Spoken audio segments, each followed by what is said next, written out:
നമസ്കാരം. വാർത്തകളും വിശേഷങ്ങളുമായി സൗത്ത് വിഷൻ ന്യൂസിലേക്ക് സ്വാഗതം. ഞാൻ സിനി ചന്ദ്ര. ഇന്നത്തെ പ്രധാന സംഭവ വികാസങ്ങളിലേക്ക്.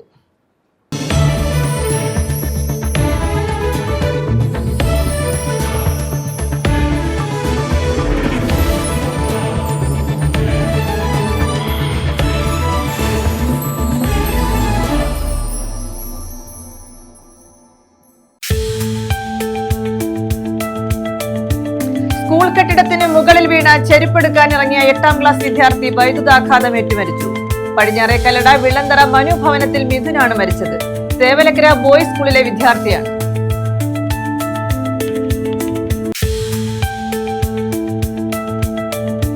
സ്കൂൾ വിദ്യാർത്ഥി വൈദ്യുതാഘാതമേറ്റ് മരിച്ച സംഭവം KCBയുടെയും സ്കൂളിന്റെയും അനാസ്ഥയെന്ന് ആക്ഷേപം. പ്രതിഷേധവുമായി വിദ്യാർത്ഥി യുവജന സംഘടനകൾ. വെള്ളിയാഴ്ച കൊല്ലം ജില്ലയിൽ വിദ്യാഭ്യാസ ബന്ദ്.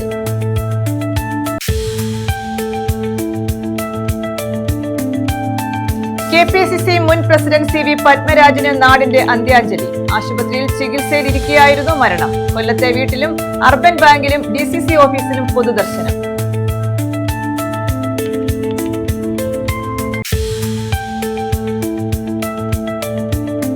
കായംകുളം റെയിൽവേ ജംഗ്ഷൻ തെരുവ് നായകളുടെ വിഹാര കേന്ദ്രം. നായകളെ പേടിക്കാതെ പ്ലാറ്റ്ഫോമുകളിലൂടെ സഞ്ചരിക്കാൻ കഴിയാത്ത സ്ഥിതി. സ്റ്റേഷനിലെ 5 പ്ലാറ്റ്ഫോമുകളിലും തെരുവ് നായകൾ വിഹരിക്കുന്നു.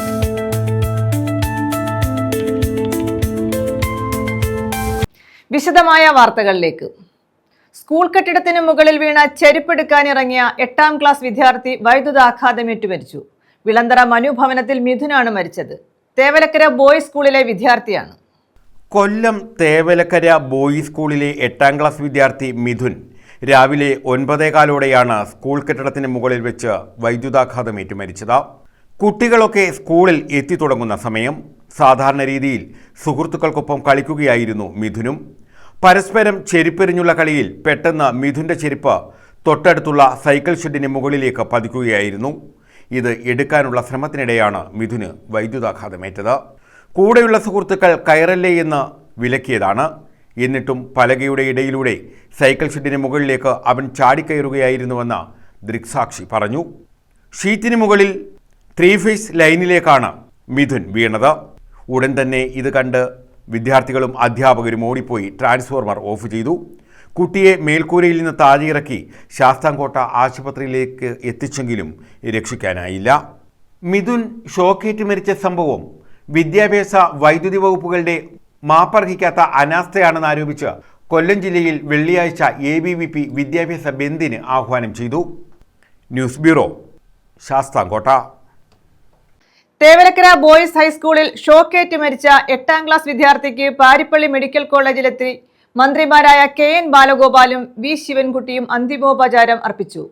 കുട്ടിയുടെ മരണവുമായി ബന്ധപ്പെട്ട് സമഗ്രമായ അന്വേഷണം നടത്തി വീഴ്ച സംഭവിച്ചിട്ടുണ്ടെങ്കിൽ കുറ്റക്കാർക്കെതിരെ നടപടി സ്വീകരിക്കുമെന്ന് മന്ത്രി V ശിവൻകുട്ടി പറഞ്ഞു. സംസ്ഥാന ബാലാവകാശ കമ്മീഷൻ വെള്ളിയാഴ്ച സ്കൂൾ സന്ദർശിക്കും. സ്കൂൾ കെട്ടിടത്തിന് മുകളിൽ വീണ ചെരുപ്പെടുക്കാനിറങ്ങിയ 8ാം ക്ലാസ് വിദ്യാർത്ഥി വൈദ്യുതാഘാതമേറ്റു മരിച്ചു. വിളന്തറ മനു ഭവനത്തിൽ മിഥുനാണ് മരിച്ചത്. തേവലക്കര ബോയ്സ് സ്കൂളിലെ വിദ്യാർത്ഥിയാണ്.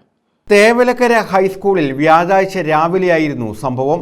സ്കൂളിലെത്തിയ വിദ്യാർത്ഥികൾ തമ്മിൽ ചെരുപ്പെറിഞ്ഞ് കളിച്ചു.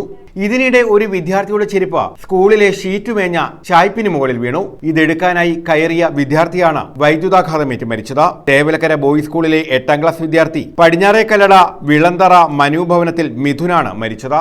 അപകടമുണ്ടായ ഉടൻ തന്നെ വിദ്യാർത്ഥിയെ ശാസ്താംകോട്ട താലൂക്ക് ആശുപത്രിയിൽ എത്തിച്ചെങ്കിലും രക്ഷിക്കാനായില്ല.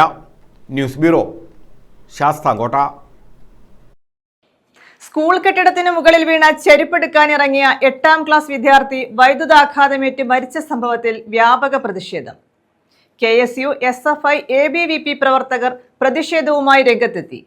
BJPയും ശക്തമായ പ്രതിഷേധവുമായി രംഗത്തെത്തി. RYFും പ്രതിഷേധിച്ചു. തേവലക്കര ബോയ്സ് ഹൈസ്കൂളിലെ 8ാം ക്ലാസ് വിദ്യാർത്ഥി മിഥുൻ വൈദ്യുതാഘാതമേറ്റ് മരിച്ച സംഭവത്തിലാണ് ശക്തമായ പ്രതിഷേധമുയർന്നത്. KSU, ABVP, SFI സംഘടനകൾ സ്കൂളിൽ ശക്തമായ പ്രതിഷേധവുമായി എത്തി.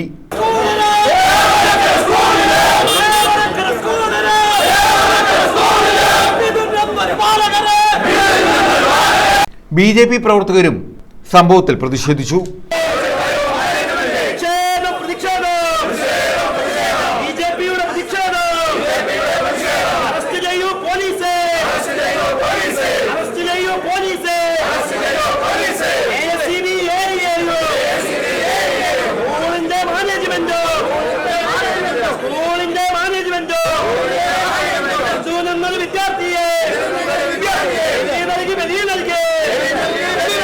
സംഭവത്തിൽ കുറ്റക്കാർക്കെതിരെ കർശനമായി നടപടി വേണമെന്ന് BJP നേതാക്കൾ ആവശ്യപ്പെട്ടു.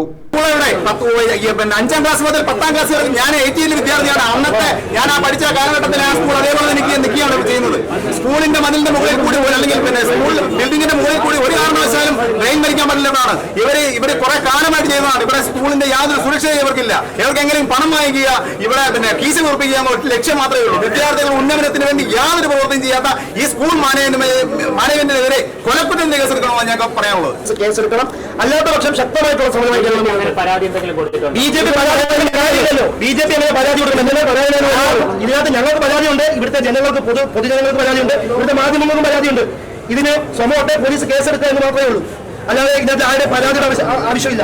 ഇതിവിടുത്തെ ഒരു കുഞ്ഞിന്റെ മനഃപൂർവ്വമല്ലാതെ കരയത്തിൽ കരിയും ചിലപ്പോൾ കേസിന് അതൊന്നും അംഗീകരിക്കാൻ പറ്റില്ല. ഇപ്പൊ ചർച്ചയിലൊക്കെ പറയുന്നത് കേട്ടു. ഒരു കാരണവശാലും ഒന്നും അംഗീകരിക്കാൻ പറ്റില്ല. ഇവിടെ കൊലപാതക കുറ്റം തന്നെ ചുമത്തി ഇവിടുത്തെ ബന്ധപ്പെട്ട അധികാരികൾ ചില കൊലപാതക കുറ്റം ചുമത്തി അറസ്റ്റ് ചെയ്യണം. അത് ഞങ്ങൾക്ക് ഇവിടുത്തെ SP ഉൾപ്പെടെയുള്ളവർ വന്നിട്ടുണ്ട്. അത് ഞങ്ങൾക്ക് രേഖാമൂലമുള്ള മറുപടി തന്നാൽ മാത്രമേ ഞങ്ങൾ തിരിച്ചു. RYF ഉൾപ്പെടെയുള്ള സംഘടനകൾ ശക്തമായാണ് സ്കൂളിന് മുന്നിൽ പ്രതിഷേധിച്ചത്. KSEBയുടെയും സ്കൂൾ അധികൃതരുടെയും അനാസ്ഥയാണ് വിദ്യാർത്ഥിയുടെ മരണകാരണമെന്നാണ് സംഘടനകൾ ആരോപിക്കുന്നത്. അതുകൊണ്ട് തന്നെ കുറ്റക്കാർക്കെതിരെ ശക്തമായ നടപടി വേണമെന്ന് ഇവർ ചൂണ്ടിക്കാട്ടി.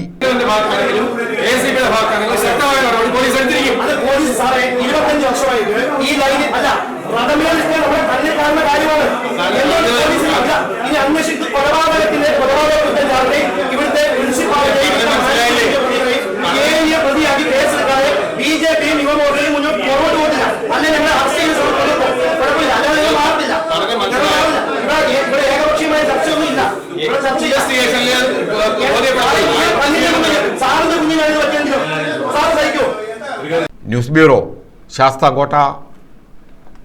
വിദ്യാർത്ഥി വൈദ്യുതാഘാതമേറ്റ് മരിച്ച സംഭവത്തിൽ ബാലാവകാശ കമ്മീഷൻ കേസെടുത്തു. ശാസ്താംകോട്ട പോലീസും സംഭവത്തിൽ കേസെടുത്തിട്ടുണ്ട്. അടിയന്തര റിപ്പോർട്ട് നൽകാൻ പൊതുവിദ്യാഭ്യാസ ഡയറക്ടർക്ക് മന്ത്രി V. ശിവൻകുട്ടി നിർദ്ദേശം നൽകി. സംഭവത്തിൽ ഡെപ്യൂട്ടി ചീഫ് എഞ്ചിനീയറുടെ റിപ്പോർട്ട് മന്ത്രി K. കൃഷ്ണൻകുട്ടിയും ആവശ്യപ്പെട്ടു.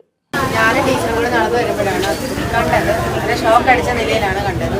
ആ കുട്ടി അതിനകത്ത് തൂങ്ങി കിടക്കുമായിരുന്നു. പിന്നെ ടീച്ചേഴ്സ് വെച്ചപ്പോൾ സാറിന് എല്ലാം കൂടെ എൻ്റെ കണ്ടയിലോട്ട് കയറി അതിനെ രക്ഷിക്കാനുള്ള ശ്രമങ്ങൾ നടത്തി. രക്ഷിച്ച് താഴെ എത്തിയതിന് ശേഷം കാറിനകത്ത് ഹോസ്പിറ്റലിൽ അന്നേരം അതിൻ്റെ ഷോക്ക് അടിച്ചപ്പോൾ അതിന് വൈകുന്നേരം. തേവലക്കര ബോയ്സ് ഹൈസ്കൂളിൽ 8ാം ക്ലാസ് വിദ്യാർത്ഥി മിഥുൻ വൈദ്യുതാഘാതമേറ്റ് മരിച്ച സംഭവത്തിലാണ് ബാലാവകാശ കമ്മീഷൻ കേസെടുത്തത്. അടിയന്തരമായി റിപ്പോർട്ട് നൽകാൻ ആവശ്യപ്പെട്ടു. ശാസ്താംകോട്ട പോലീസും സംഭവത്തിൽ കേസെടുത്തിട്ടുണ്ട്. അടിയന്തര റിപ്പോർട്ട് നൽകാൻ പൊതുവിദ്യാഭ്യാസ ഡയറക്ടർക്ക് മന്ത്രി V. ശിവൻകുട്ടിയും നിർദ്ദേശം നൽകി. കൊല്ലം തേവലക്കര ബോയ്സ് ഹൈസ്കൂളിലെ 8ാം ക്ലാസ് വിദ്യാർത്ഥി മിഥുനാണ് വൈദ്യുതാഘാതമേറ്റ് മരിച്ചത്.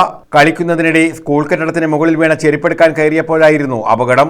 സ്കൂളിന് മുകളിലൂടെ പോകുന്ന വൈദ്യുതി കമ്പികൾ അപകടകരമായ അവസ്ഥയിലായിരുന്നെന്ന് നാട്ടുകാർ പറഞ്ഞു. സ്കൂൾ അധികൃതർക്കും KSEBക്കുമെതിരെ ഗുരുതര ആരോപണങ്ങളും ഉയർന്നു.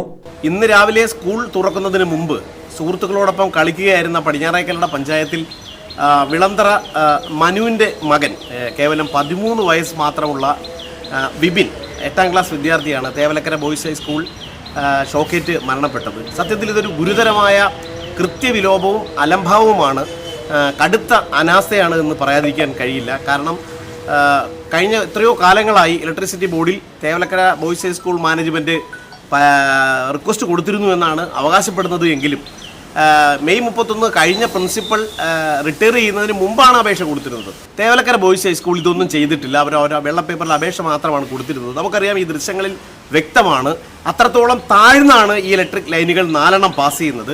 അതിൻ്റെ താഴെയായി ഒരു അനധികൃത നിർമ്മിതിയുണ്ട്. അത് തകര ഷീറ്റുകൾ പാകിയ സ്ക്വയർ ട്യൂബ് ചെയ്ത് ഒരു അനുവാദം ഒരു ഫിറ്റ്നസ് എന്ന് പറയുന്ന ഒരു കോൺസെപ്റ്റിലേക്ക് പോലും വരാതെ, അല്ലെങ്കിൽ ഇതിൻ്റെ ഒരു ഇൻസ്പെക്ഷൻ പോലും ഇല്ലാതെ അനധികൃതമായി കെട്ടിയിരിക്കുന്ന ഈ 4 കേബിൾ ലൈനുകൾ പാസ് ചെയ്യുന്നതിന് അടിഭാഗത്തായി ഒരു അനധികൃത നിർമ്മിതി നടക്കുന്നുണ്ട്. ഈ അനധികൃത നിർമ്മാണത്തിൻ്റെ മുകളിൽ കയറി നിന്ന് കളിച്ചപ്പോൾ ഇലക്ട്രിക് ലൈനിൽ കുരുങ്ങിപ്പോയ ചെരുപ്പെടുക്കുന്നതിന് വേണ്ടിയിട്ടാണ് വിപിൻ പഴയ കെട്ടിടത്തിനുള്ളിൽ നിന്ന് നടന്ന് ഈ തകര ഷീറ്റിൻ്റെ മുകളിൽ കയറി നിന്ന് ഈ ഇതെടുത്തിട്ടുള്ളത്. അപ്പോഴും ആ വൈദ്യുതിയുടെ ആഘാതം അത്രത്തോളമായി ആ മകൻ താഴെ വീണ് മരിക്കുകയാണ് ഉണ്ടായിട്ടുള്ളത്.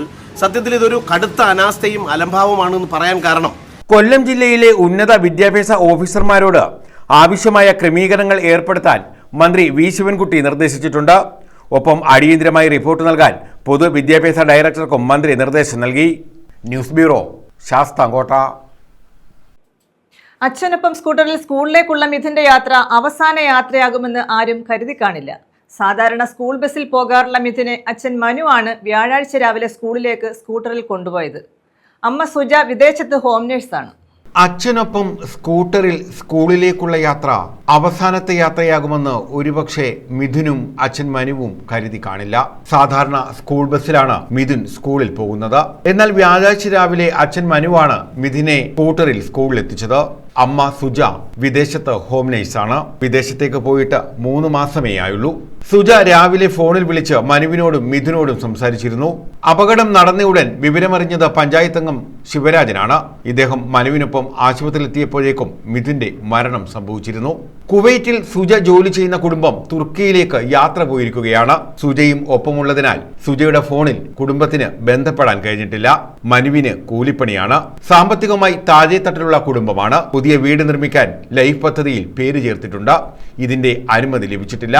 മകനെ നഷ്ടപ്പെട്ട വേദനയിൽ പൊട്ടിക്കരഞ്ഞ മനുവിനെ ആശ്വസിപ്പിക്കാനാകാതെ ബന്ധുക്കളും സുഹൃത്തുക്കളും വലഞ്ഞു. ഇതേസമയം വൈദ്യുതാഘാതമേറ്റ് മരിച്ച മിഥുനെ അധ്യാപകരും വിദ്യാർത്ഥികളും ചേർന്നാണ് ആശുപത്രിയിലേക്ക് എത്തിച്ചതെന്ന് ദൃക്സാക്ഷിയായ വിദ്യാർത്ഥി പറഞ്ഞു. ഈ കുട്ടി ഇവിടെ നിന്ന് ഫുട്ബോൾ കളിച്ചുകൊണ്ട് നിന്നതായിരുന്നു. അന്നേരമാണ് ഇത് ഫുട്ബോൾ കളിച്ചപ്പം ഇങ്ങനെ വീശി അടിച്ചപ്പോഴാണ് അതിൻ്റെ ചെരുപ്പ് തെറിച്ച് അവിടെ പോയത്. അത് എടുക്കാനായിട്ടാണ് ഈ കുട്ടി ആ സ്റ്റേജിനകത്തൂടെ തന്നെ വലിഞ്ഞു കയറിയത്. വലിഞ്ഞു കയറിയപ്പോഴാണ് എടുത്തുകൊണ്ട് തിരിച്ചിറങ്ങാൻ നേരത്താണ് അതിൻ്റെ കാലോ കയ്യോ തട്ടിയത്. തട്ടിയപ്പം കുട്ടി ഷോക്ക് അടിച്ച് അത് അബോധാവസ്ഥയിലായി. അപ്പോൾ വായിന്ന് നൊരയും പതയും വന്നു. പിന്നെ എല്ലാവരും കൂടി ആശുപത്രിയിലേക്ക് കൊണ്ടുപോയി. സൈക്കിൾ ഷെഡിന് മുകളിൽ വീണ ചെരുപ്പുമെടുത്ത് തിരികെ ഇറങ്ങുമ്പോഴാണ് വൈദ്യുതാഘാതമേറ്റതെന്ന് ജില്ലാ പഞ്ചായത്ത് അംഗം ഡോക്ടർ പി കെ ഗോപൻ വ്യക്തമാക്കി. മുകളിൽ കയറി ചെരുപ്പെടുക്കാൻ നോക്കിയപ്പോൾ ചെരുപ്പ് തെന്നിപ്പോയി. ഇയാൾ സ്കിഡ് ചെയ്തതോടെ ഈ ഷീറ്റ് മഴ പെയ്ത് കിടക്കുന്നത് കൊണ്ടും അത് മെറ്റൽ ഷീറ്റ് ആയതുകൊണ്ട് അത് തെന്നിപ്പോവുകയാണ്. തെന്നിയപ്പോൾ പെട്ടെന്ന് കയറി മുകളിലുള്ള ലൈൻ കയറി പിടിച്ചു. അങ്ങനെയാണ് ഈ അപകടം സംഭവിക്കുന്നത്. ഈ ലൈൻ ഇതിൻ്റെ പിറകുവശത്ത് വളരെ പാവപ്പെട്ട കുറേ ആളുകൾ താമസമുണ്ട്. ആ താമസക്കാരായിട്ടുള്ള ആളുകൾക്ക് ഇലക്ട്രിക് കണക്ഷന് വേണ്ടി വളരെ പണ്ട് കാലത്ത് ഒരു 40-50 കൊല്ലം മുമ്പാണ് ഇലക്ട്രിക് കണക്ഷൻ അവർക്ക് 40 കൊല്ലത്തിന് മുമ്പാണ് അവർക്ക് ഇലക്ട്രിക് കണക്ഷൻ കിട്ടിയിട്ടുള്ളത്. അങ്ങനെ ആ ഇലക്ട്രിക് കണക്ഷൻ ഇവിടുന്ന് വേറൊരു വഴിയിലൂടെ പുറകോട്ട് കൊണ്ടുപോകാൻ മാർഗ്ഗമില്ല. അപ്പോൾ സ്കൂളും അത് പുറവശത്തെ ആളുകൾ പാവപ്പെട്ട ആളുകൾ താമസിക്കുന്നതുകൊണ്ട് ആ ലൈൻ കണക്ഷൻ മാറ്റുന്നതിന് വേണ്ടി സ്കൂളിനും കഴിയില്ല, വേറൊരു സ്ഥലവും കൊണ്ടുപോകാനില്ല. ആ ഒരു സാഹചര്യത്തിലാണ് അതിൻ്റെ കിടക്കുന്നത്. പക്ഷെ ഒരു കാലത്ത് ഒരിക്കൽ പോലും ഏതെങ്കിലും തരത്തിലുള്ള ഒരു ആക്സിഡന്റ് അതിൻ്റെ ഭാഗമായിട്ട് ഉണ്ടായിട്ടുമില്ല. News bureau, Sasthamkotta. വിദ്യാർത്ഥിയുടെ ഓർമ്മയിൽ സ്കൂൾ അങ്കണത്തിൽ ഫലവൃക്ഷ തൈകൾ നട്ട് അധ്യാപക രക്ഷകർതൃ സംഘടന. Ayoor government Jawahar higher secondary സ്കൂളിലെ +1 വിദ്യാർത്ഥി മുഹമ്മദ് നിഹാലിന്റെ ഓർമ്മയ്ക്കായാണ് ഫലവൃക്ഷ തൈകൾ നട്ടത്. നീന്തലറിയാത്ത മുഹമ്മദ് നിഹാൽ അർക്കുന്നൂരിൽ ആറ്റിൽ കാൽവഴുതി വീണാണ് മരിച്ചത്. നിഹാലിനെ പറ്റി ഓർക്കുമ്പോൾ ഞങ്ങൾക്ക് അവന് വേണ്ടി ഞാൻ പ്രാർത്ഥിക്കാത്തൊരു ദിവസം പോലും ഇല്ല. ഫിസിക്കലി ഇല്ലെങ്കിലും എപ്പോഴും എൻ്റെ മനസ്സിൽ എൻ്റെ സഹോദരൻ എൻ്റെ കൂടെ തന്നെ കാണും. മുഹമ്മദ് നിഹാലിന്റെ ഓർമ്മയിലായിരുന്നു ആയൂർ ജവഹർ ഹയർ സെക്കൻഡറി സ്കൂളിലെ വിദ്യാർത്ഥികളും അധ്യാപകരും. സ്കൂളിലെ വിദ്യാർത്ഥികൾക്കും അധ്യാപകർക്കും പ്രിയപ്പെട്ടവനായിരുന്ന മുഹമ്മദ് നിഹാലിന്റെ മരണം അവർക്കിപ്പോഴും വിശ്വസിക്കാൻ കഴിഞ്ഞിട്ടില്ല. ഞാൻ +1 വന്നിട്ട് ബോയ്സോട്ട് ആദ്യം പരിചയം അവനോടാണ്. അപ്പം എനിക്ക് 1 വർഷം കൊണ്ട് അവനെ അറിയത്തുള്ളെങ്കിലും ഞങ്ങൾ തമ്മിലൊരു ബോണ്ട്, അവൻ്റെ ക്യാരക്ടർ ആയാലും അവനെ പോലും ഞാൻ കണ്ടിട്ടില്ല. അത്രയ്ക്ക് നല്ല സ്വഭാവമുള്ളൊരു വ്യക്തിയായിരുന്നു അവൻ. പഠിക്കാനായാലും ബാക്കി കാര്യങ്ങളിലായാലും ഒരു സഹോദരൻ തന്നെയായിരുന്നു എനിക്ക്. അവനിപ്പോൾ ഫിസിക്കലി നമ്മുടെ കൂടെ ഇല്ലെങ്കിലും സ്പിരിച്വലി അവൻ എന്നും നമ്മുടെ കൂടെ തന്നെ കാണും. അവന് വേണ്ടി ഞാൻ പ്രാർത്ഥിക്കാത്തൊരു ദിവസം പോലും ഇല്ല. ഫിസിക്കലി ഇല്ലെങ്കിലും എപ്പോഴും എൻ്റെ മനസ്സിൽ എൻ്റെ സഹോദരൻ എൻ്റെ കൂടെ തന്നെ കാണും. മുഹമ്മദ് നിഹാലിന്റെ ഓർമ്മയ്ക്കായി സ്കൂൾ അങ്കണത്തിൽ ഫലവൃക്ഷ തൈകൾ നട്ടുകൊണ്ട് എന്നും അവന്റെ സ്മരണ നിലനിർത്താനാണ് PT-യുടെ ശ്രമം. അധ്യാപകർക്കും അതുപോലെ തന്നെ വിദ്യാർത്ഥികൾക്ക് എല്ലാവർക്കും വളരെയധികം പ്രിയങ്കരനായ ഒരു വിദ്യാർത്ഥിയായിരുന്നു. ഒരുപാട് ഓർമ്മകൾ, എല്ലാവരോടുമുള്ള നല്ല പെരുമാറ്റം, നല്ല സംസാരം, ഇതെല്ലാം കൊണ്ട് തന്നെ അധ്യാപകർക്കെല്ലാം ഒരുപക്ഷെ ഹ്യൂമാനിറ്റീസ് ക്ലാസ്സിൽ ആയാൽ പോലും നമ്മളൊക്കെ നേരിട്ട് പഠിപ്പിക്കുന്ന കുട്ടിയല്ല എങ്കിൽ പോലും അത്രയ്ക്ക് നല്ല ഒരു പെരുമാറ്റവും സൗഹൃദവുമായിരുന്നു നിഹാലുമായിട്ട്, പ്രിയപ്പെട്ട നിഹാലുമായിട്ടുണ്ടായിരുന്നത്. വേർപാട് വളരെ വലിയ നഷ്ടമാണ്. ഓരോ ദിവസവും ഈ കലാലയത്തിലേക്ക് എത്തിച്ചേരുമ്പോഴെല്ലാം മനസ്സിൽ ആ ചിത്രം വരികയാണ്, അവൻ്റെ മുഖം വരികയാണ്. ഇതിന്റെ ഭാഗമായാണ് സ്കൂൾ PT-യുടെ നേതൃത്വത്തിൽ സ്കൂൾ അങ്കണത്തിൽ ഫലവൃക്ഷ തൈകൾ നട്ടത്. അർക്കന്നൂരിൽ ആറ്റിൽ കാൽവഴുതി വീണാണ് +1 വിദ്യാർത്ഥിയായിരുന്ന മുഹമ്മദ് നിഹാൽ മരിച്ചത്. നീന്തലറിയാത്തതിന്റെ പേരിൽ ഇനി ഒരു വിദ്യാർത്ഥിക്കും ജലാശയങ്ങളിൽ ജീവൻ നഷ്ടപ്പെടാൻ പാടില്ലെന്നും വിദ്യാർത്ഥികൾക്ക് സ്കൂളിൽ തന്നെ നീന്തൽ പരിശീലനം നൽകാൻ സർക്കാരിന്റെ ഭാഗത്തു നിന്നും നടപടി സ്വീകരിക്കണമെന്നും PTA ആവശ്യപ്പെട്ടു.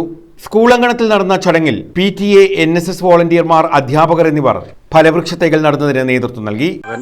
നിഹാലിൻ്റെ ഓർമ്മയ്ക്ക് വേണ്ടിയിട്ട് ഈ വൃക്ഷത്തൈകൾ ഇവിടെ നടുന്നതിൽ PTAയുടെ ഏറ്റവും നല്ലൊരു പിന്തുണയും കാര്യമായിട്ടുണ്ട്. എല്ലാ കുട്ടികളും അതിൽ പരിപാലിക്കുകയും അവൻ്റെ ഓർമ്മ ഭൂമിയുള്ളിടത്തോളം കാലം, ഈ സ്കൂളുള്ളിടത്തോളം കാലം ഇവിടെ ഉണ്ടാവാനും അതിൽ പല വൃക്ഷങ്ങളും കുട്ടികളും എല്ലാവരും എടുക്കുവാനും വേണ്ടി കഴിയട്ടെ എന്ന് ആത്മാർത്ഥമായി ആശംസിക്കുന്നു. സ്കൂളിൽ വളരെ പ്രിയങ്കരനായ ഒരു വിദ്യാർത്ഥിയായിരുന്നു നിഹാൽ. അപ്പം നിഹാലിൻ്റെ വേർപാട് വളരെയധികം വിഷമം ഇവിടെ സ്കൂളിൽ വന്നതിന് ശേഷമാണ് എനിക്ക് കൂടുതലായിട്ട്, കാരണം പത്രത്തിൽ വായിച്ച ഒരു അറിവേ ഉള്ളായിരുന്നു, എനിക്ക് കൂടുതലായിട്ട് ഫീൽ ചെയ്തത്. ഇവിടെ സ്കൂളിൽ നിന്നും +2 പഠിച്ചുകൊണ്ടിരുന്ന വിദ്യാർത്ഥിയായി നിഹാലിൻ്റെ അകാല മരണത്തിൽ ഏറെ ദുഃഖം കൂടി രേഖപ്പെടുത്തുന്നു. അതോടൊപ്പം തന്നെ NSSലുണ്ടായ NSS വോളണ്ടിയർ ആയിരുന്നു, മിടുക്കനായ വിദ്യാർത്ഥിയായിരുന്നു. അപ്പോൾ ആ കുട്ടിയുടെ ഓർമ്മയ്ക്കായിട്ട് NSSുമായി ബന്ധപ്പെട്ട് വൃക്ഷത്തൈകൾ നടുന്ന ഒരു ചടങ്ങാണ് ഇവിടെ നടക്കുന്നത്. മുഹമ്മദ് നിഹാലിന്റെ മാതാപിതാക്കളായ അസ്ഹർ, സുൽഫത്ത, സഹോദരങ്ങളായ Naurin, Nuha, PTA president K Manoj Kumar, school principal G Ambili, SMC അംഗം B Murali, staff secretary K Santhosh Kumar, NSS coordinator Sreekumar, Baburajan Pillai, Rajitha എന്നിവർ പങ്കെടുത്തു. News bureau, Kollam. KPCC മുൻ പ്രസിഡന്റ് CV പത്മരാജന് നാടിന്റെ അന്ത്യാഞ്ജലി. തിരുവനന്തപുരത്ത് ആശുപത്രിയിൽ ചികിത്സയിലിരിക്കെയായിരുന്നു മരണം. 93 വയസ്സായിരുന്നു. കൊല്ലം ആനന്ദവല്ലീശ്വരത്തെ വീട്ടിലും അർബൻ ബാങ്കിലും DCC ഓഫീസിലും മൃതദേഹം പൊതുദർശനത്തിന് വെച്ചു.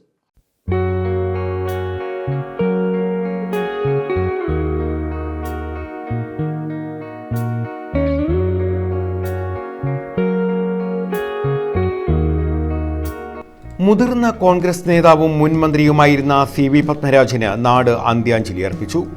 വാർദ്ധക്യ സഹജമായ രോഗങ്ങളെ തുടർന്ന് ചികിത്സയിലിരിക്കുകയായിരുന്നു മരണം. 1983 മുതൽ 87 വരെ KPCC അധ്യക്ഷനായിരുന്നു. ധനകാര്യ, വൈദ്യുതി, ഫിഷറീസ് വകുപ്പുകളിൽ മന്ത്രിയായി പ്രവർത്തിച്ചു. 2 തവണ ചാത്തന്നൂരിൽ നിന്ന് നിയമസഭയിലേക്ക് തെരഞ്ഞെടുക്കപ്പെട്ടു. 1931 ജൂലൈ 22 കൊല്ലം പരവൂരിലാണ് CV പത്മരാജൻ ജനിച്ചത്. K കരുണാകരന്റെയും AK ആന്റണിയുടെയും മന്ത്രിസഭകളിൽ അംഗമായിരുന്നു. മന്ത്രിസ്ഥാനം രാജിവെച്ചാണ് KPCC പ്രസിഡന്റായത്. K കരുണാകരൻ വിദേശത്ത് ചികിത്സയ്ക്ക് പോയ സമയം മുഖ്യമന്ത്രിയുടെ ചുമതലയും വഹിച്ചു. CV പത്മരാജൻ പാർട്ടി അധ്യക്ഷനായിരുന്നപ്പോഴാണ് KPCC ആസ്ഥാനമായ ഇന്ദിരാഭവന് സ്ഥലം വാങ്ങിയത്. ആനന്ദവല്ലീശ്വരത്തെ വീട്ടിലും തുടർന്ന് അർബൻ ബാങ്കിലും DCC ഓഫീസിലും ഭൗതിക ശരീരം പൊതുദർശനത്തിന് വെച്ചു. രാഷ്ട്രീയ, സാമൂഹ്യ, സാംസ്കാരിക രംഗത്തെ പ്രമുഖരുൾപ്പെടെ നൂറുകണക്കിന് ആളുകളാണ് അന്ത്യോപചാരം അർപ്പിക്കാനെത്തിയത്. ന്യൂസ് ബ്യൂറോ, കൊല്ലം. ഏരൂർ സൗത്ത് ഇന്ത്യൻ ബാങ്കിൽ നടന്ന സാമ്പത്തിക തട്ടിപ്പിന്റെ വ്യാപ്തി വലുതെന്ന് പോലീസ് കണ്ടെത്തൽ. കരാർ ജീവനക്കാരനായ കരവാളൂർ സ്വദേശി ലിബിൻ ടൈറ്റസ് ആണ് തട്ടിപ്പ് നടത്തിയത്. അക്കൗണ്ട് ഉടമകൾ അറിയാതെയും ഫോൺ നമ്പറിൽ മാറ്റം വരുത്തിയും ലിബിൻ 7 ലക്ഷം രൂപ തട്ടിപ്പ് നടത്തിയെന്ന് കാട്ടി ബ്രാഞ്ച് മാനേജർ നൽകിയ പരാതിയിൽ ലിബിനെ ഏരൂർ പോലീസ് അറസ്റ്റ് ചെയ്തിരുന്നു. ഏരൂർ സൗത്ത് ഇന്ത്യൻ ബാങ്കിൽ കരാർ ജീവനക്കാരനായ കരവാളൂർ സ്വദേശി ലിബിൻ ടൈറ്റസ് നടത്തിയ സാമ്പത്തിക തട്ടിപ്പിന്റെ വ്യാപ്തി വലുതെന്ന് പോലീസ് കണ്ടെത്തൽ. ബാങ്ക് അക്കൗണ്ട് ഉടമകൾ അറിയാതെയും ഫോൺ നമ്പറിൽ മാറ്റം വരുത്തിയും ലിബിൻ 7 ലക്ഷം രൂപ തട്ടിപ്പ് നടത്തിയെന്ന് കാണിച്ച് ബ്രാഞ്ച് മാനേജർ നൽകിയ പരാതിയിലാണ് ലിബിനെ ഏരൂർ പോലീസ് പിടികൂടിയത്. എന്നാൽ വൻ തട്ടിപ്പ് മാധ്യമ വാർത്തയായതോടെ ബാങ്കിലെ അക്കൗണ്ട് പരിശോധിച്ച നിരവധി പേർക്ക് സമാനമായി വലിയ തുകകൾ നഷ്ടമായതായി കണ്ടെത്തിയിട്ടുണ്ട്. 4 ലക്ഷം രൂപയും അല്ല, നമ്മുടെ അക്കൗണ്ടിൽ ഒരു 3 ലക്ഷം രൂപ പുറത്തുണ്ട്. ഇതെല്ലാം അവിടുത്തെ ഒരു ജോലിക്കാരൻ, പെർമനൻ്റ് ജോലിക്കാരനല്ല, ടെമ്പററി, പുള്ളി എടുത്തായിട്ട് വാർത്തയിൽ വന്ന് അറിഞ്ഞുകൊണ്ട് സ്റ്റേഷനിൽ ചെന്ന് ബാങ്കിൽ പോയായിരുന്നു. ബാങ്കുകാർ വീട്ടിൽ വന്ന് ഞങ്ങളെ വിളിച്ച് അങ്ങോട്ട് വരാം, നിങ്ങളുടെ അക്കൗണ്ടൊക്കെ ഒന്ന് ചെക്ക് ചെയ്യണമെന്ന് പറഞ്ഞു. അങ്ങനെ ഞങ്ങൾ 2 ദിവസം മുമ്പ് അവിടെ ചെന്ന് നോക്കുമ്പോൾ നമ്മുടെ അക്കൗണ്ടിൽ, എൻ്റെ ഭാര്യയുടെ അക്കൗണ്ടിലുള്ള പൈസ 7 ലക്ഷം ഇല്ല, എടുത്ത് മാറ്റിക്കളഞ്ഞു. സാധാരണക്കാർ മുതൽ ക്ഷേമ പെൻഷൻ വാങ്ങുന്നവരുൾപ്പെടെ തട്ടിപ്പിന് ഇരയായിട്ടുണ്ട്. പലരും പരാതിയുമായി ബാങ്കിൽ സമീപിക്കുമ്പോൾ പോലീസിൽ പരാതി നൽകാനാണ് അധികൃതർ നൽകുന്ന മറുപടി. മിക്ക തട്ടിപ്പുകളും നടത്തിയ ശേഷം പാസ്ബുക്കിൽ പ്രിന്റ് ചെയ്ത് നൽകുന്നതിന് പകരം പേന കൊണ്ട് എഴുതി നൽകി അക്കൗണ്ട് ഉടമകളെ മടക്കി അയക്കുകയാണ് ഇയാൾ ചെയ്തു വന്നത്. അവിടുത്തെ കരാർ ജോലിക്കാരനാണ്. നമ്മളെപ്പോൾ ചെന്നാലും കരാർ ജോലിക്കാരൻ നമ്മൾ ചെല്ലുന്നതിന് മുമ്പ് നമ്മളെ വിളിച്ചങ്ങ് എന്ത് വേണം നമുക്ക് ആ കാര്യങ്ങളൊക്കെ സാധിക്കും. അപ്പോൾ ഇടയ്ക്ക് വെച്ച് 2 ലക്ഷം രൂപ ഇടാൻ ചെന്നപ്പോൾ പുള്ളി പറഞ്ഞിട്ട് വരാൻ പറയാൻ അങ്ങോട്ട് ചെന്നു. അപ്പോൾ ഫോൺ നമ്പർ വേണമെന്ന് പറയും. അപ്പോൾ നമ്മുടെ ഫോൺ നമ്പർ ആഡ് ചെയ്യാൻ വേണ്ടി പറഞ്ഞെടുത്ത് പുള്ളി അകത്ത് ആഡ് ചെയ്തത് പുള്ളിയുടെ സീക്രട്ട് നമ്പറാണ്. നമുക്കിത് കമ്പ്യൂട്ടറൊക്കെ ഇരിക്കുന്നുണ്ട്, ഇയാൾ എന്തോ ചെയ്തെന്ന് കാണുന്നില്ല. എഴുതുവാണോ അറിയില്ല, കമ്പ്യൂട്ടർ അടിക്കുമെന്ന് നമുക്കറിയത്തില്ല. നമുക്ക് ഇതിൻ്റെ റിപ്ലൈ ഒന്നും തന്നില്ല, ഇനി പോരുകയും ചെയ്തിട്ടുണ്ട്. നമ്മുടെ അത്രയും പൈസ ബാങ്കിലുണ്ടെന്നുള്ള ഒരു വിശ്വാസം നമ്മുടെ വീട്ടിൽ വയ്ക്കാൻ വേണ്ടിയിട്ടാണ് ബാങ്കുകളിൽ കൊണ്ട് നമ്മൾ സൂക്ഷിക്കുന്നത്. ബാങ്കും ഇങ്ങനെ കവർച്ച ചെയ്യാൻ തുടങ്ങിയാൽ പിന്നെ നമ്മളെന്ത് ചെയ്യും? തന്റെ ഭാര്യയുടെ പേരിൽ നിക്ഷേപിച്ചിരുന്ന സ്ഥിര നിക്ഷേപവും അക്കൗണ്ടിലുണ്ടായിരുന്ന തുകയും ഉൾപ്പെടെ 7 ലക്ഷം രൂപ ലിബിൻ തട്ടിയതായി കാട്ടി ഏരൂർ കരിമ്പിങ്കോണം സ്വദേശി പോലീസിൽ പരാതി നൽകി. ക്ഷേമ പെൻഷൻ തുകയായി അക്കൗണ്ടിലെത്തിയ തുക തങ്ങളറിയാതെ ലിബിൻ പിൻവലിച്ചുവെന്ന് കാട്ടി വയോധിക അടക്കമുള്ളവരും ബാങ്കിൽ പരാതി നൽകിയിട്ടുണ്ട്. നിലവിൽ ഞാൻ ബാങ്ക് മാനേജർക്ക് പരാതി കൊടുത്തു, ഏരൂർ സ്റ്റേഷനിൽ ഒരു പരാതി കൊടുത്തു. അന്വേഷിക്കാമെന്ന് പറഞ്ഞ് CI കണ്ട് അന്വേഷിക്കാമെന്ന് പറഞ്ഞു. ബാങ്കുകാർ പറഞ്ഞു ബാങ്കുകാർ അതിന് ഉത്തരവാദിത്വം ഉണ്ടെന്ന് പറഞ്ഞു. പൈസ പോയി പൈസ തരുമെന്നും പറഞ്ഞു. അല്ലാതെ വേറെ അവരുടെ ഭാഗത്തുനിന്നൊന്നും ഉണ്ടായിട്ടില്ല. 2 ദിവസം കൊണ്ട് ബാങ്കിൽ കയറി ഇറങ്ങുവാണ്. ഞാൻ എന്നെപ്പോലെ പലരും ഉണ്ട്, കയറുന്നുണ്ട്. പിന്നെ പൈസ തൊഴിലുറപ്പുകാർ പിന്നെ പെൻഷൻകാർ എല്ലാം പൈസ പോയെന്നും പറഞ്ഞ് അവിടെ ഇന്നലെ ഒരുപാട് പേരുണ്ടായിരുന്നു ബാങ്കിൽ. പരാതികളുടെ എണ്ണത്തിൽ വലിയ വർധനവ് വന്നതോടെ ജുഡീഷ്യൽ കസ്റ്റഡിയിലുള്ള ലിബിൻ ടൈറ്റസിനെ കൂടുതൽ ചോദ്യം ചെയ്യുന്നതിനും തുടരന്വേഷണത്തിനുമായി ഏരൂർ പോലീസ് കസ്റ്റഡിയിൽ വാങ്ങിയിട്ടുണ്ട്. 25 ലക്ഷം രൂപയോളം തട്ടിപ്പ് നടത്തിയതായുള്ള സൂചനകളാണ് ലഭിക്കുന്നത്. തട്ടിപ്പിൽ ബാങ്ക് അധികൃതരുടെ ഭാഗത്തുനിന്നും ഗുരുതരമായ വീഴ്ച സംഭവിച്ചുവെന്ന റിപ്പോർട്ടും പുറത്തുവരുന്നുണ്ട്. കരാർ ജീവനക്കാരന് ക്യാബിൻ കമ്പ്യൂട്ടർ ഉൾപ്പെടെയുള്ള സൗകര്യങ്ങൾ ബാങ്കിൽ നൽകിയിരുന്നതായാണ് കണ്ടെത്തിയത്. ഇത് ഗുരുതര വീഴ്ചയാണെന്നും ആക്ഷേപമുണ്ട്. News bureau, Anchal. Kayamkulam railway junction തെരുവ് നായകളുടെ വിഹാര കേന്ദ്രമാകുന്നു. നായകളെ പേടിക്കാതെ പ്ലാറ്റ്ഫോമുകളിലൂടെ സഞ്ചരിക്കാൻ കഴിയാത്ത സ്ഥിതിയാണ്. സ്റ്റേഷനിലെ 5 പ്ലാറ്റ്ഫോമുകളിലും തെരുവ് നായകൾ വിഹരിക്കുകയാണ്. ഏറ്റവും തിരക്കേറിയ റെയിൽവേ ജംഗ്ഷനുകളിലൊന്നാണ് കായംകുളം. ഇവിടെ എത്തുന്ന യാത്രക്കാർ തെരുവുനായകളെ ഭയന്നാണ് പ്ലാറ്റ്ഫോമുകളിലൂടെ സഞ്ചരിക്കുന്നത്. ലഗേജുകൾ ഇവയുടെ അക്രമത്തിന് ഇരയാകുന്ന സാഹചര്യവുമുണ്ട്. 2 മുതൽ 5 വരെയുള്ള പ്ലാറ്റ്ഫോമുകളിലാണ് തെരുവുനായ ശല്യം രൂക്ഷമായുള്ളത്. കൂട്ടത്തോടെ എത്തുന്ന ഇവ യാത്രക്കാരിൽ ഭീതി ജനിപ്പിക്കുകയാണ്. പ്ലാറ്റ്ഫോമുകളിലൂടെ കൂട്ടത്തോടെ കുരച്ചുകൊണ്ടോടുന്ന നായ്ക്കളെ കണ്ട് യാത്രക്കാരും ഭയചകിതരാകുന്ന സ്ഥിതിയുണ്ട്. പ്ലാറ്റ്ഫോമുകളിലെ തെരുവുനായ ശല്യത്തിനെതിരെ നടപടി സ്വീകരിക്കണമെന്നാണ് യാത്രക്കാരുടെ ആവശ്യം. News bureau, Kayamkulam. കഞ്ചാവും മെത്താഫിറ്റമിനുമായി 3 പേർ പിടിയിൽ. മൈനാഗപ്പള്ളി സ്വദേശികളാണ് അറസ്റ്റിലായത്. ഇവരിൽ നിന്ന് 5 ഗ്രാം കഞ്ചാവും 1.29 ഗ്രാം മെത്താഫിറ്റമിനും പിടികൂടി. ശാസ്താംകോട്ട റെയിൽവേ സ്റ്റേഷൻ ഭാഗത്ത് excise range inspector N. Abdul വഹാബിന്റെ നേതൃത്വത്തിൽ നടത്തിയ പരിശോധനയിലാണ് 5 ഗ്രാം കഞ്ചാവും 1.29 ഗ്രാം മെത്താഫിറ്റമിനുമായി 3 പേരെ പിടികൂടിയത്. കുന്നത്തൂർ മൈനാഗപ്പള്ളി വേങ്ങ ഷിജു ഭവനത്തിൽ ഷിദിൻ, പനവിളപ്പുത്തൻ വീട്ടിൽ സിദ്ധാർത്ഥ, വേങ്ങ കടരയ്യത്ത് അശ്വിൻ രാജ് എന്നിവരെയാണ് അറസ്റ്റ് ചെയ്തത്. സംഭവത്തിൽ മൈനാഗപ്പള്ളി വേങ്ങ കൊച്ചുവീട്ടിൽ വിനായകിനെ പ്രതിയാക്കിയിട്ടുണ്ട്. News bureau, Sasthamkotta. മലയാളി യുവതിയെ കാനഡയിൽ താമസ സ്ഥലത്ത് മരിച്ച നിലയിൽ കണ്ടെത്തി. കൊല്ലം ഇരവിപുരം പനമൂട് ചാനക്കഴികം ആന്റണി വില്ലയിൽ ബെനാൻസ് രജനി ദമ്പതികളുടെ മകൾ അനീറ്റ ബെനാൻസ് ആണ് മരിച്ചത്. 25 വയസ്സായിരുന്നു.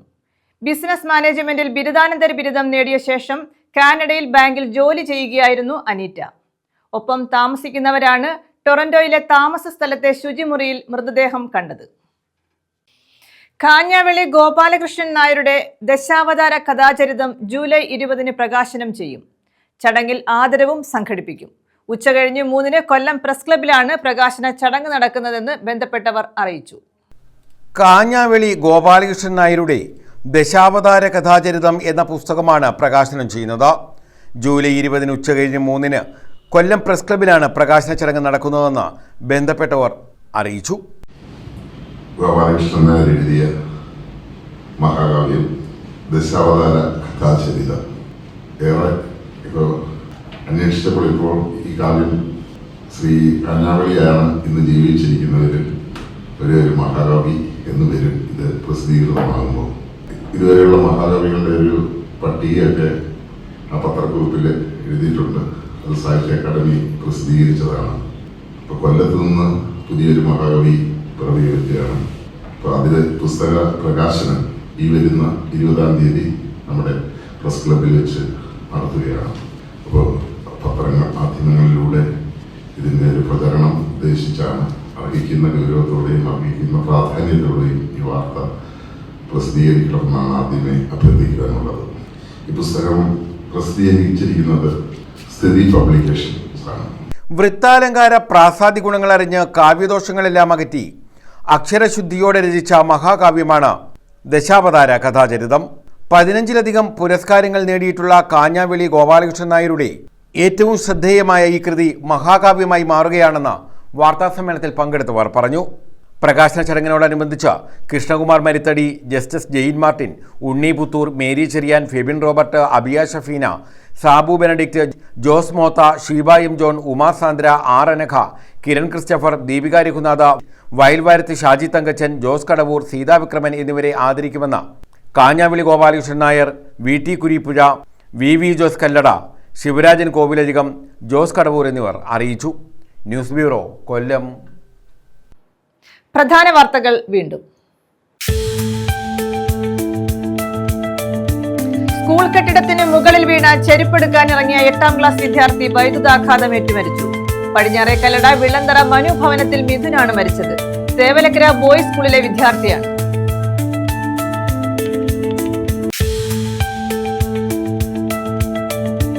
സ്കൂൾ വിദ്യാർത്ഥി വൈദ്യുതാഘാതമേറ്റ് മരിച്ച സംഭവം KCB-യുടെയും സ്കൂളിന്റെയും അനാസ്ഥയെന്ന് ആക്ഷേപം.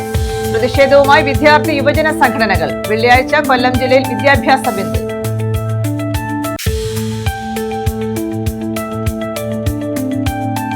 KPCC മുൻ പ്രസിഡന്റ് CV പത്മരാജന് നാടിന്റെ അന്ത്യാഞ്ജലി. ആശുപത്രിയിൽ ചികിത്സയിലിരിക്കെയായിരുന്നു മരണം. കൊല്ലത്തെ വീട്ടിലും അർബൻ ബാങ്കിലും DCC ഓഫീസിലും പൊതുദർശനം.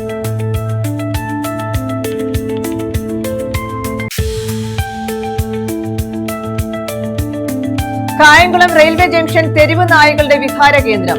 നായകളെ പേടിക്കാതെ പ്ലാറ്റ്ഫോമുകളിലൂടെ സഞ്ചരിക്കാൻ കഴിയാത്ത സ്ഥിതി. സ്റ്റേഷനിലെ 5 പ്ലാറ്റ്ഫോമുകളിലും തെരുവ് നായകൾ വിഹരിക്കുന്നു.